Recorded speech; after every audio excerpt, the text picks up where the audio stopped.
Salut à tous et bienvenue dans un nouveau Sketchbook Tour. Aujourd'hui on se retrouve pour un tour de mon grand Moleskine.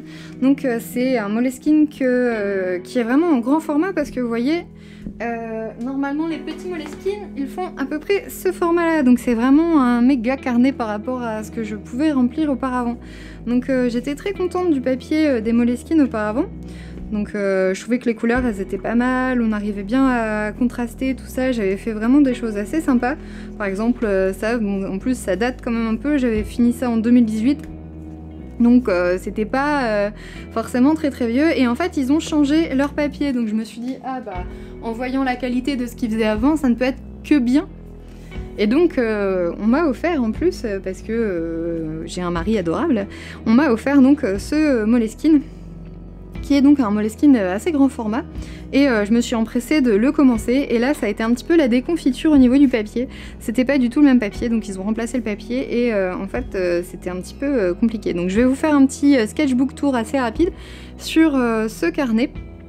Et donc on commence par la première page. Ça c'est pas du tout le papier qui vient du carnet, c'est un papier que j'ai pris, donc c'est un papier du Géant des Beaux-Arts. C'est pour vous montrer un petit peu ce que je réalise en temps normal sur même du papier de piètre qualité. Et puis ensuite on a la suite. Donc première illustration, je me suis dit tiens je vais commencer à travailler un peu comme j'avais l'habitude de travailler sur ce carnet. Et ça a été un petit peu décevant parce que tout ce qui était en humide et tout ça, ça rendait vraiment pas bien et j'avais beaucoup de mal à contraster donc les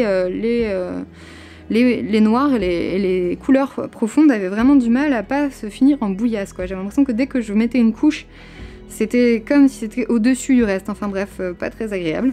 Donc c'est un carnet qu'on a acheté dans la boutique Moleskine, donc c'est sûr et certain que c'était un carnet legit. On va dire que c'est sûr c'était pas une contrefaçon, c'était obligatoire, c'était celui-là. Donc je vous avoue que j'étais un petit peu surprise et je me suis dit au début bon bah c'est forcément ma faute. Et donc j'ai continué à travailler en travaillant avec des encres un peu différentes et j'ai vraiment eu du mal avec le grain du papier. J'ai l'impression que le grain était assez différent. J'ai vraiment eu du mal à mettre mes tracés. Donc au bout d'un moment je me suis dit bon bah au niveau de tout ce qui est encre, tout ça c'est pas la peine. Donc je suis passée à des ancrages en fait au crayon de couleur pour être sûre que ce soit pas un problème de l'encre que je pouvais avoir. Des fois on sait jamais, il y a des choses qui fonctionnent un peu moins bien. Et là effectivement en passant au pentel et au crayon de couleur, bah, je suis arrivée sur quelque chose de pas mal.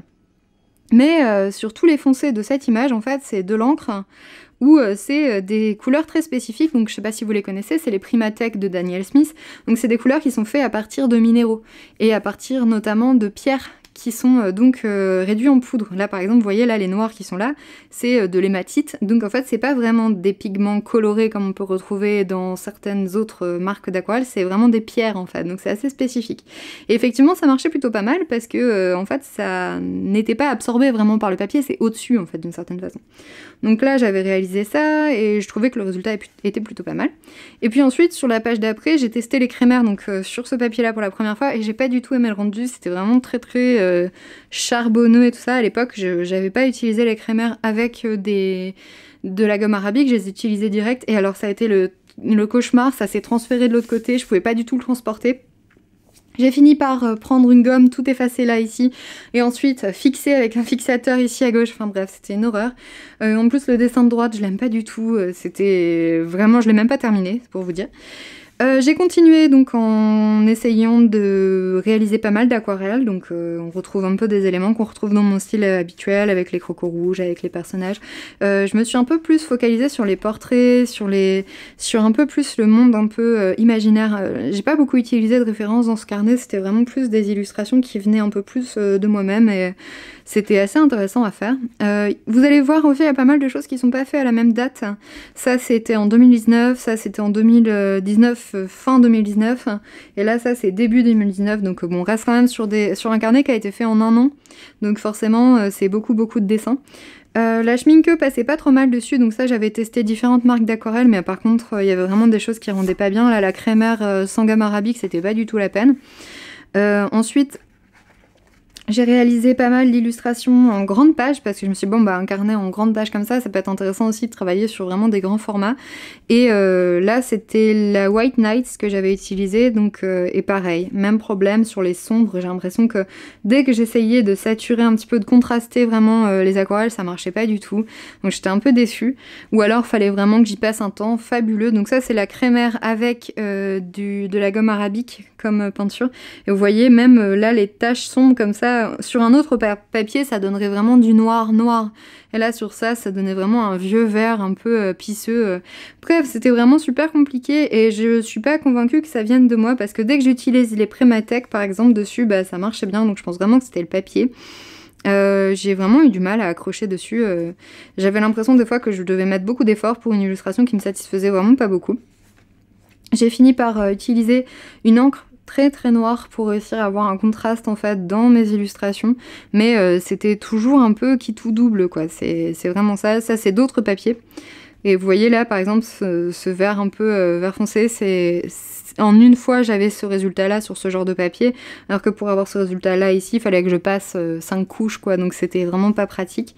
Là c'est pareil, les peaux noires intravaillable sur ce papier là, donc déjà ça réduit énormément les sujets. Vous voyez par exemple là sur le rocher, bah, c'est des Primatech donc ça marche sur ça, mais en fait bah, c'est un peu dommage parce que c'est un peu compliqué d'avoir une palette faite que des Primatech de Daniel Smith quoi, c'est pas forcément facile. J'ai utilisé quand même pas mal pour dessiner. Ici on retrouve un petit peu plus ici. Et là, c'est pareil, j'ai dû souvent recontraster. Ça, c'est ma série de guerrières avec des timbres. Je trouvais ça assez rigolo. J'aime bien le résultat. Je trouve que c'est un thème que j'aimerais explorer un peu plus. Ensuite, j'ai commencé à faire pas mal de recherches de motifs, notamment des motifs pour des arbres. C'est des choses que j'aime bien faire dans mes carnets, avoir des planches où je teste des motifs et j'expérimente des motifs. Là, par exemple, j'aime beaucoup celui-ci.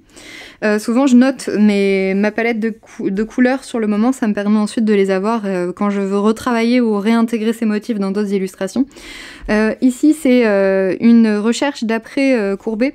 Donc j'ai repris des motifs, des thèmes ou des travails de transparence que j'avais vu en fait dans un de ces tableaux. J'ai continué ensuite en essayant de travailler sur des palettes un petit peu plus pastel, un peu moins saturées en fait. Et je trouve que c'est ce qui rend le mieux sur ce papier. Et c'est pareil au niveau de tout ce qui est ombrage et tout ce qui est point sombre, c'est au crayon de couleur. J'ai continué avec pas mal de choses. Là, j'avais réalisé une illustration de Soumé qui était vraiment affreuse. Donc j'ai recollé quelque chose au-dessus qui n'est pas forcément beaucoup mieux. Et en fait, c'est une gouache que j'avais fait sur papier et je savais pas trop où la mettre parce que c'était un papier noir et je voulais tester quelque chose, donc je l'ai placé ici. Pareil, dès qu'on se retrouve sur des mélanges un peu de couleurs un peu sombres, ça donne vite des bouillies.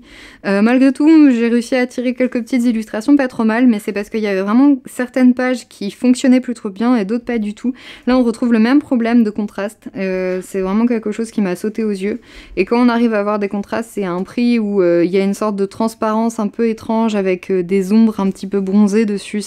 On voit que l'aquarelle a été beaucoup trop compressée et même ça m'a donné de mauvaises habitudes de travail. Là, depuis quelques temps, je retravaille sur d'autres papiers et j'ai l'impression que j'ai tellement dû apprendre à saturer mes couleurs et à utiliser énormément de couleurs en plus. C'est ça le problème, que en fait, je perds beaucoup de la subtilité de l'aquarelle, vu qu'en plus, c'était absolument pas possible de faire différentes couches. Vous voyez, dès qu'on fait des couches dessus, ça rend des choses extrêmement sales. Donc ouais, non, c'était pas forcément très très amusant à travailler. J'ai pas trop apprécié. Et vers la fin, je me suis juste dit, bon, ok, on avance, je travaille vite fait pour terminer. Donc là, ça, c'est des exercices de couleurs. Enfin, c'était terrible parce que je me suis dit, tiens, je vais essayer, c'est peut-être moi qui ai une mauvaise approche de la couleur, sait-on jamais. Et en fait, non, vraiment, c'était pas possible. Même quand je suivais des conseils de pro et tout ça, ça rendait rien. J'ai vraiment eu du mal à accepter que c'était le papier qui était pas terrible. Là, c'était des palettes, d'après des palettes qui existent, donc des palettes de couleurs très spécifiques, et j'ai bien aimé le résultat. Là, ensuite, j'ai fait pas mal de petites recherches d'après photos. Là, c'était pareil, des palettes, des choses comme ça. J'ai aussi pas mal travaillé sur des transparences, parce que comme en fait les clairs, ça marchait pas trop mal, j'ai essayé un peu de travailler sur le clair, sur les zones blanches en fait dans l'illustration. Là, je me suis dit, tiens, je pourrais peut-être tester avec la Winsor & Newton parce que ça marchait bien sur l'ancien papier, donc il n'y a pas de raison que ça marche pas sur ce carnet-là en particulier. Et oui, effectivement, ça marchait un petit peu mieux, mais pareil, on retrouvait les mêmes problèmes sur les ombres. Donc ça ne m'arrangeait pas beaucoup parce que moi, j'aime bien travailler l'aquarelle avec beaucoup de contraste sur certains aspects. Là donc c'est quand j'avais fait mon deuil, hein, donc clairement toutes les parties sombres c'est des parties qui sont faites au crayon de couleur, hein, donc voilà, là par exemple c'est que du crayon de couleur. Et là je me suis amusée en fait à inventer des personnages un peu sur des trolls, c'est un peu comme les trolls norvégiens. Je trouvais le résultat vachement sympa, ça a été l'image que j'ai partagée sur Insta, donc des fêtes de Noël, et j'ai trouvé ça rigolo. Moi c'est une de mes illustrations préférées de l'année, c'est vraiment cette petite illustration. Ensuite j'ai fait pas mal de recherches d'illustrations en noir et blanc, parce que je travaille sur l'idée d'un fanzine en fait avec des couleurs très contrastées, vraiment juste noir et blanc et pas de couleur du tout d'ailleurs. Et donc j'essaye en fait d'expérimenter ce style et franchement je pense que c'est dans mes illustrations préférées de cette année.